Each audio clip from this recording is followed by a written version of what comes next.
Shri MK Haridas അത്രയും എന്തായാലും ഹസ്ഗർ നേരത്തെ ഇത് ശരിയല്ല, ഇക്കാര്യം നടപടി ഇത് പോരായിരുന്നു, MR അജിത് കുമാറിനെ മാറ്റി നിർത്തേണ്ടതാണ് എന്നുള്ള ഒരു നിലപാട് അദ്ദേഹം സ്വീകരിച്ചു. അത് മാത്രമല്ല RSSുമായി ചർച്ച നടത്തിയതും ശരിയായില്ല എന്ന് പറഞ്ഞു. പക്ഷെ അപ്പോഴും ഈ MR അജിത് കുമാറിന്റെ ബന്ധങ്ങൾ അത് വ്യക്തിബന്ധങ്ങളാണ് എന്ന രീതിയിൽ തന്നെയാണ് അദ്ദേഹം ചിത്രീകരിക്കുന്നത്. ശ്രീ MK ഹരിദാസ്, താങ്കൾ അങ്ങനെയാണോ കരുതുന്നത്?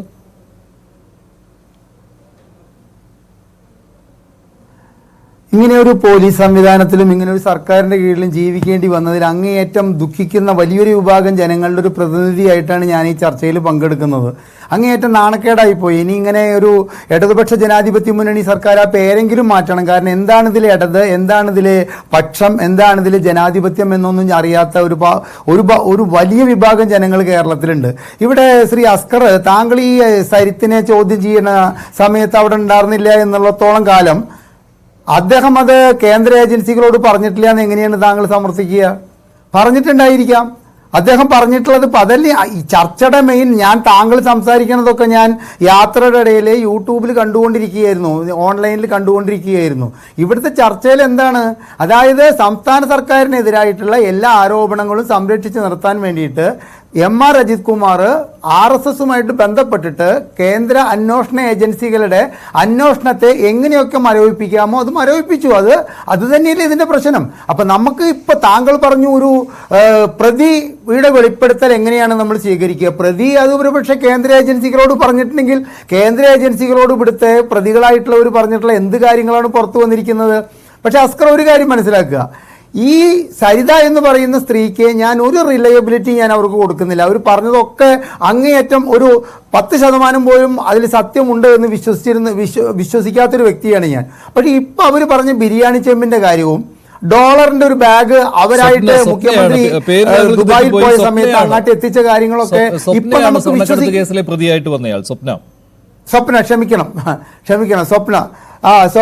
സ്വപ്ന എത്തിച്ച കാര്യങ്ങളൊക്കെ പറയുമ്പോൾ നമുക്കതൊക്കെ വിശ്വസിക്കേണ്ട അവസ്ഥയിലേക്കല്ലേ കാര്യങ്ങൾ എത്തുന്നത്. കാരണം കേന്ദ്ര സർക്കാരിൻ്റെതായിട്ടുള്ള എല്ലാവിധ പിന്തുണയും ഞാൻ മഞ്ജുഷിനറിയാം. ഞാൻ എല്ലാ ചർച്ചകളിലും അവസാനം മഞ്ജുഷ എന്നോട് ചോദിക്കും, എന്തെങ്കിലും പ്രതീക്ഷയുണ്ടോ, ഇതിൻ്റെയൊക്കെ സത്യാവസ്ഥ പുറത്തു വരുമോ എന്ന് ചോദിക്കുമ്പോൾ ഞാൻ പറയാറില്ലേ, ഒരു സത്യാവസ്ഥയും പുറത്തു വരില്ല. അവസാനം താങ്കൾ എന്നോട് ചോദിച്ചത് SFIO അന്വേഷണത്തിന്റെ കാര്യത്തിലാണ്. ഞാൻ അന്നും പറഞ്ഞു, SFIO അന്വേഷണത്തിന്റെ കാര്യത്തിൽ ഒരു പ്രമുഖ അഭിഭാഷകൻ, ശ്രീ അസ്കർ അല്ല, മറ്റൊരു അഭിഭാഷകൻ ചർച്ചയിൽ പങ്കെടുത്തിട്ട് പറഞ്ഞത് 45-50 ദിവസത്തിനുള്ളിൽ ഇതിലത്തെ അറസ്റ്റുകളൊക്കെ നടത്താനുള്ള നമ്മൾ പറയില്ലേ നിയമത്തിന്റെ പരിരക്ഷയുള്ളവരാണ് SFIO അന്വേഷണത്തിന്റെ പരിധിയിൽ നിന്നുകൊണ്ട് ഈ അന്വേഷണം നടത്തുന്നത് എന്നാണ്. എന്നിട്ട് എന്തുണ്ടായി? 45-50 പോയിട്ട് ഏകദേശം 5 മാസമായിട്ട് എന്താണ് പിണറായി വിജയന്റെ സർക്കാരും ചെയ്തിട്ടുള്ള എല്ലാ അനാശാസ്യമായിട്ടുള്ള അരുതാത്തതായിട്ടുള്ള എല്ലാ നടപടികൾക്കും ഈ നമ്മുടെ കേന്ദ്ര സർക്കാരിൻ്റെതായിട്ടുള്ള പിന്തുണയുണ്ട് എന്നുള്ളതിൻ്റെ ഏറ്റവും വലിയ ഉദാഹരണം പറയാനുള്ളത് 39 തവണ ഈ ലാവ്ലിൻ കേസ് മാറ്റിവെച്ചിട്ടുണ്ടെങ്കിൽ അത് ഈ MR അജിത് കുമാർ, അതായത് നമ്മുടെ ബെഹ്റ സ്ഥാനം ഒഴിഞ്ഞു പോയതിന് ശേഷം MR Ajith Kumar super DGP ആയി വന്നതിന് ശേഷം ഇത്തരത്തിലുള്ള RSS നേതാക്കളെ കണ്ടിട്ടുണ്ടെങ്കിൽ തീർച്ചയായിട്ടും അത് കേന്ദ്ര ഏജൻസികളെ സ്വാധീനിച്ചുകൊണ്ട് ഈ അന്വേഷണങ്ങളെല്ലാം ഒന്നുകിൽ മെല്ലെപ്പോക്കിൽ നടത്താൻ വേണ്ടിയിട്ടാണ്, അല്ലെങ്കിൽ ഈ അന്വേഷണങ്ങൾ മരവിപ്പിക്കാൻ വേണ്ടിയിട്ടാണെന്നുള്ള കാര്യത്തിൽ യാതൊരുവിധ സംശയവുമില്ല എന്നുള്ളതാണ്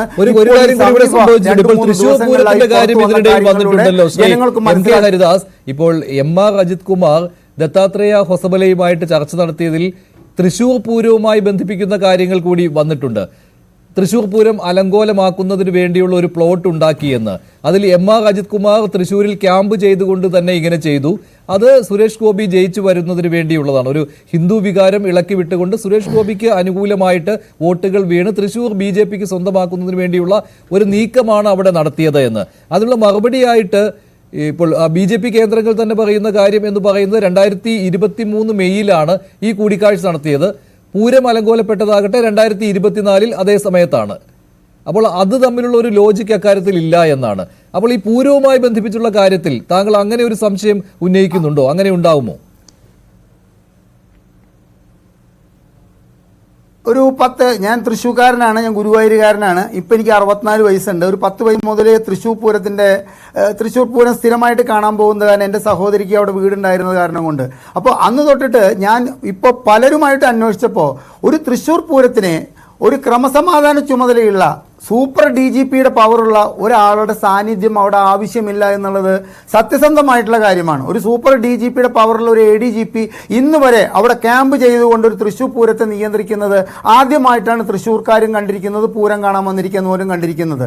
അപ്പോൾ തൃശ്ശൂർ പൂരം ഇതൊക്കെ ഈ ADGP എന്തിനാണോ ഈ RSS നേതാവിനെ കണ്ടത് എന്നുള്ളതിൻ്റെ നമ്മൾ കൂട്ടി വായിക്കുക. ഇപ്പോൾ ഞാൻ നേരത്തെ അസ്കർ പറയുന്നതും ശ്രീ മഞ്ജുഷ് പറയുന്നതും ഞാൻ കേട്ടു. ഒന്നും കൂട്ടി വായിക്കരുതെന്നാണ് ശ്രീ അസ്കർ പക്ഷം. പക്ഷെ അസ്കറെ ചിലതൊക്കെ കൂട്ടി വായിക്കാതെ നമ്മൾ എങ്ങനെയാണ് ഈ ജനാധിപത്യ സംവിധാനത്തിൽ നമ്മൾ ജീവിച്ചു പോവുക? അപ്പൊ കൂട്ടി വായിച്ചു കഴിഞ്ഞാൽ വളരെ വ്യക്തമാണ്. സുരേഷ് ഗോപിയെ ഞങ്ങൾ അവിടെ നിന്ന് ജയിപ്പിച്ചു തരാമെന്നുള്ള വാഗ്ദാനം പാലിക്കാൻ വേണ്ടിയിട്ട് മുഖ്യമന്ത്രിക്കും മുഖ്യമന്ത്രിയുടെ മകൾക്കും ഈ സർക്കാരിനുമെതിരായിട്ടുള്ള എന്തിനെതിരെ ഇവിടുത്തെ മുസ്ലിം ലീഗ് നേതാവ് പറയുന്ന സമയത്താണ് ഞാനിവിടെ വന്നിരുന്നത്. കരുവന്നൂർ കേസ് വരെ ഇത്തരത്തിലാക്കി തരാമെന്നുള്ളൊരു വാഗ്ദാനം ഈ ADGP വഴിക്ക്, ഈ അജിത് കുമാർ വഴിക്ക് നേടാൻ വേണ്ടിയിട്ടാണ് ഈ അജിത് കുമാർ ഈ RSS നേതാക്കളെ, രണ്ട് നേതാക്കളെയും കണ്ടത് എന്ന കാര്യത്തിൽ യാതൊരു സംശയത്തിനും ഇട നൽകാത്ത വിധത്തിലുള്ള തെളിവുകളാണ് പുറത്തേക്ക് വരുന്നത്.